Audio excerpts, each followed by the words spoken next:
Hi there, I'm Jess Arce, America's dyslexia expert, and I am the CEO of 3D Learning Experts. And this month is Dyslexia Awareness Month. It's October, so it's also Halloween. 99% of people with dyslexia inherited it from their mother or father. And so you or your spouse or your baby daddy or your baby mama or whatever the situation may be have a 50% chance of being the dyslexic gene because it is hereditary. And you might think, well, I don't have dyslexia. However, what I find is the more parents start to learn about dyslexia, the more they start to see those signs in themselves. And maybe your dyslexia is mild or moderate, but you're still, one of you is the gene, unless your child is adopted. And then, of course, neither of you have the genetic connection to your child. And we have worked with lots of students who have been adopted. So for whatever reason, there's a very large number of kids who are put up for adoption who have dyslexia. I don't think there's an actual planned reason for it. It just happens to be that way. Anyway, in my experience over the years, I have discovered that a lot of times the parents will start to see the signs in themselves and also in one of their parents. You know, people didn't talk about their struggles in previous generations. They just pushed it under the rug and tried their best to hide it. One of the ways you can often find out if someone has the dyslexic gene is maybe you never see them read. Maybe they struggle with reading.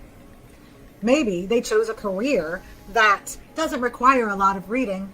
However, they can earn a good living. There's some other videos about the typical careers that dyslexic people will choose because we are of average or above average intelligence, and we don't want to settle for less.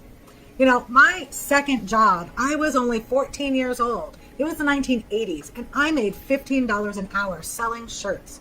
Let me tell you, that set a precedence for me for how much I felt like I deserved to earn. I have never had a minimum wage job.